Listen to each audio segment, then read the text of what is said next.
जिनको रिझाने का प्रयत्न स्वयं सुप्रीम पावर करती रहती है, जिनकी एक मुस्कान देखने के लिए भगवान श्री कृष्ण सैकड़ों प्रयत्न करते हैं कि मेरे भक्त के चेहरे पे मुस्कान बनी रहे, तो हम लोग, हमें तो उनसे स्वार्थ है, उन्हीं के माध्यम से हमें भगवान तक पहुंचना है, अपना लक्ष्य प्राप्त करना है। तो क्या हमें ये प्रयत्न नहीं करना चाहिए कि हमारे गुरुदेव के चेहरे पर मुस्कान बनी रहे, वो प्रसन्न होते रहें, विभोर होते रहें? और वो विभोर कैसे होंगे? वो ये रुपया पैसा सामान वामान, ये साष्टांग दंडवत सिर झुकाना, ये नाटक से नहीं होते। वो ये सब चीजें उनको नहीं चाहिए। अरे जिसके पीछे स्वयं भगवान श्री कृष्ण अनंत कोटि ब्रह्मांडों के स्वामी, उसके परे परव्योम जिसमें अनंत भगवन लोक है उसके स्वामी, और उन सब से ऊपर गोलोक उसके स्वामी, स्वयं भगवान श्री कृष्ण जिनकी दास्ता के लिए तरसते हैं, नीच टहल बलि जाए, उन्हें हम क्या दे देंगे? वो तुच्छ चीजों से सुखी होंगे? वो कैसा पागलपन है। इसीलिए उनको सुखी करने का तो केवल एक ही उपाय है कि तुम अपने कल्याण का प्रयत्न करो, बस। क्योंकि वो परोपकार के लिए व्याकुल रहते हैं, जी हमारा हित हो जाए इसके लिए व्याकुल रहते हैं सदा। इसीलिए ऐसा प्रयत्न करो कि उनको सुख मिले, उसी से सुख मिलेगा उनको। एक बार ये 2012 के साधना प्रोग्राम की बात है, तो महाराज जी मनगढ़ में थे, साधना कार्यक्रम चल रहा था। तो यहाँ मेरी दीदी बैठी हुई हैं, मधु दीदी, ये मनगढ़ गई थी। तो महाराज जी के दर्शन करने के लिए जब दोपहर में गई प्रणाम करने महाराज जी के कक्ष में, तो महाराज जी ने इनसे कहा अभी आई है? तो इन्होंने कहा कि नहीं, आई तो महाराज जी मैं पहले थी, लेकिन आप सो रहे थे इसलिए प्रणाम नहीं कर सके। तो महाराज जी गहरी श्वास लेके बोले, मैं सोता नहीं हूं, जीवों की दुर्दशा देखकर रोता हूं। तो इसीलिए उनको सुखी करने का तो केवल एक ही उपाय है कि दुर्दशा हमारी न होने पाए ऐसे साधन करो। उनसे हमारा दुख, हमारी दुर्दशा देखी नहीं जाती, सहन नहीं होती। और जब हमारा कल्याण होता है, हम हरि गुरु से प्रेम करते हैं, हमारा अंतःकरण शुद्ध होता है, हम आगे बढ़ते हैं, उससे उनको सुख मिलता है, उससे उनके चेहरे पर मुस्कान बनी रहती है। इसीलिए उनके जो आदेश हमारे लिए हैं, जिन पर चलकर हमारा कल्याण होगा, समस्त शास्त्रों वेदों से जो प्रमाणित हैं, और जो जो उन्होंने हमारे कल्याण के लिए आज्ञाएं दी हैं, उसके अनुसार चलो। उन सब उपदेशों को अपने क्रियात्मक रूप से अपने जीवन में उतारो, प्रयत्न करो। लाभ हमारा अपना है, सुखी वो होंगे, क्योंकि उनका नेचर है पर दुख दुख सुख सुख देखे पर। और हम जिसको सुख समझते हैं, सांसारिक विषयों से प्राप्त होने वाला सुख, वो वास्तव में दुख है, क्योंकि उसका फल नरकादि यातनाएं और 84 लाख का बंधन है। इसीलिए वो हमारे सुख को देखकर सुखी होते हैं। यानी हमें वास्तविक सुख कब मिलेगा? जब हम भगवान को प्राप्त करेंगे। इसलिए जब हम उनकी दिशा में आगे कदम बढ़ाते हैं, तब वो सुखी होते हैं।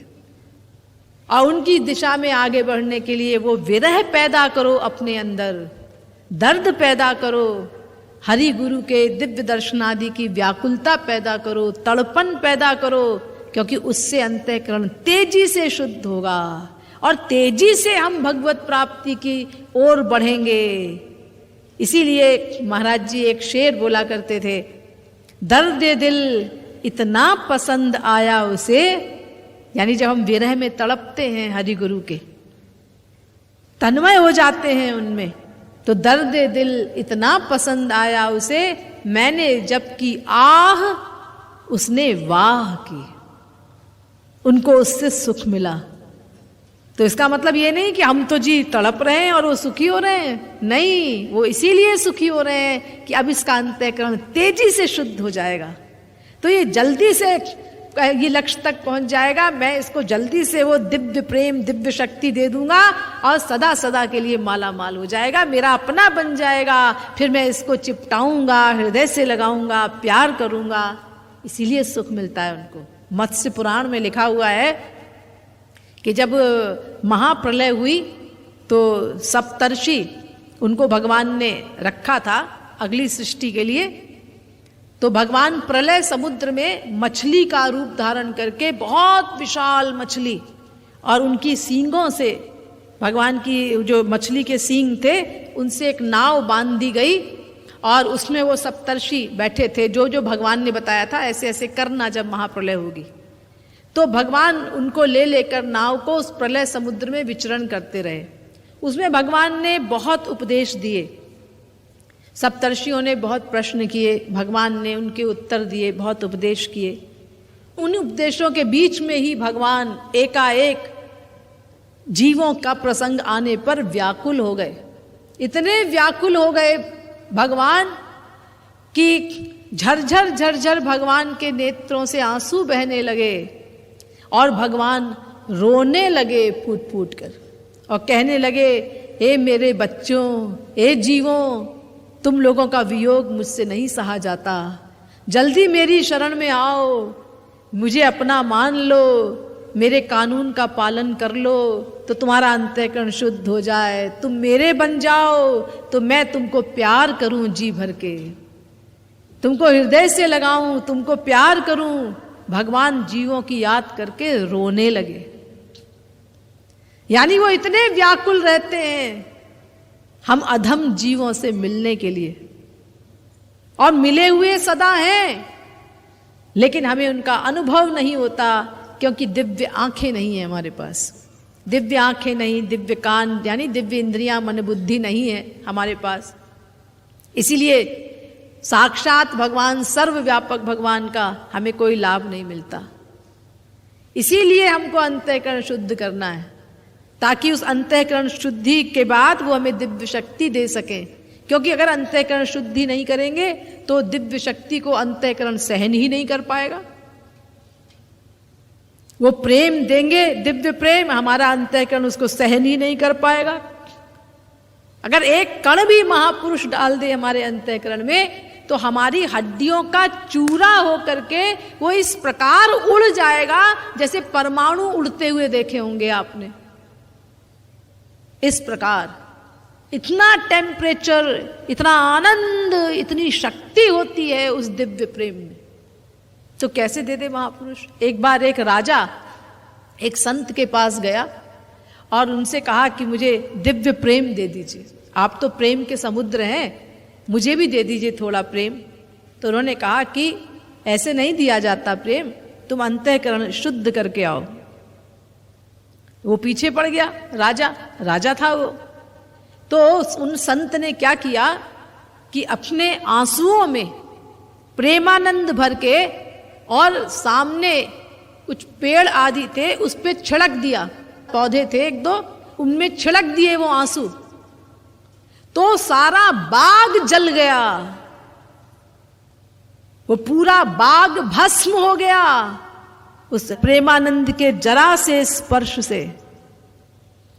तो संत ने कहा राजा से, देखा तूने, तू प्रेम मांग रहा है, इस बाग का क्या हाल हुआ, मैंने जरा सा प्रेम अपने आंसुओं में भर के इस पे छिड़क दिया। तो अगर मैं तुझे प्रेम दे दूं बिना अधिकारी बने तो तेरी हड्डी का चूरा भी कहीं नहीं मिलेगा। इसीलिए साधना करके अंतःकरण शुद्धि करनी आवश्यक है। इसीलिए आवश्यक है ताकि बर्तन बन जाए, पात्र बन जाए उस दिव्य शक्ति को सहन करने के लिए। तो फिर उस दिव्य शक्ति को प्राप्त करके शरीर, इंद्रिय, मन, बुद्धि सब दिव्य बन जाएंगी। तब उस दिव्य इंद्रिय, मन, बुद्धि में वो दिव्य प्रेम देंगे गुरुदेव, तो वो ठहरेगा उसमें। अब उस प्रेम से बंधे हुए हैं भगवान, वो हमारी मुट्ठी में हो जाएंगे और सदा के लिए हम कृतार्थ हो जाएंगे। तो इसीलिए सदा अपने गुरु और भगवान को हृदय में बसाए रहो, उन पर बलिहार जाओ। ये जो बलिहार बलिहार गाते हो, ये ऊपर से मत गाओ, अंतःकरण से बलिहार जाओ उनके ऊपर। उनकी कृपाओं को सोचो, उनके गुणों को सोचो, उनके स्वरूप को सोचो, तो अंतःकरण अपने आप बलिहार जाएगा। तभी हृदय से निकलेगा। जो भी गाते हैं हम लोग, उसको हृदय से गाना चाहिए, वाणी का नहीं सुनते। गुरु और भगवान, उनसे तो जो भी कहो, हरिते तो जो भी कहो, गोविंद राधे, रसना के साथ साथ मन को लगा दे। तो जब समय दे ही रहे हो, मेहनत कर ही रहे हो, तो बेकार क्यों हो जाए वो? पूरा पूरा उपयोग करो उसका। इसीलिए मन को भी साथ में लगाओ।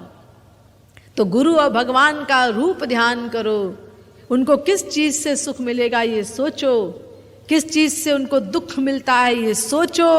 और हमारे पास सब सिद्धांत का ज्ञान है ये जानने के लिए।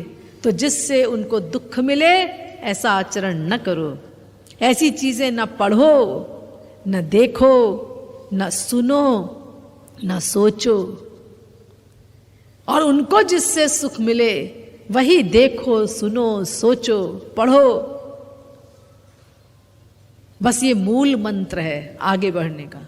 उनके सुख के लिए अपने सुख का त्याग, ये सिद्धांत जिस दिन हमारे हृदय में बैठ जाएगा, घर कर लेगा, और हम इसके अनुसार प्रैक्टिकल करने लगेंगे, बस अब कोई देर नहीं लगेगी भगवत प्राप्ति में।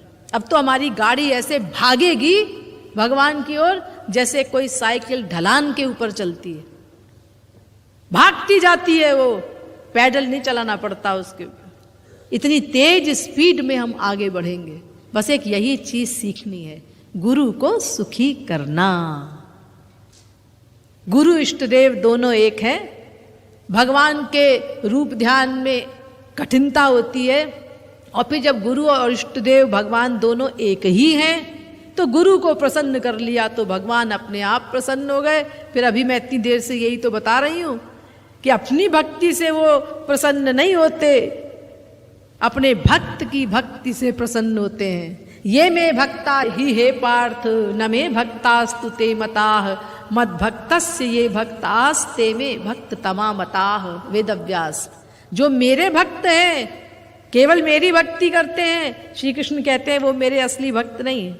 मैं तो अपना असली भक्त उनको मानता हूं जो मेरे भक्त की भक्ति करते हैं, गुरु भक्ति करते हैं, अपने गुरु को रिझाने का, उनको प्रसन्न करने का प्रयत्न करते रहते हैं। इसलिए हम सब लोगों को यही पाठ पढ़ना है, और पढ़ करके हम भूल जाते हैं, इसलिए बार बार उसका रिवीजन करना है, मनन करना है, उसको पक्का कर लेना है, और फिर उसके अनुसार क्रियात्मक रूप दे करके हमें आगे बढ़ना है।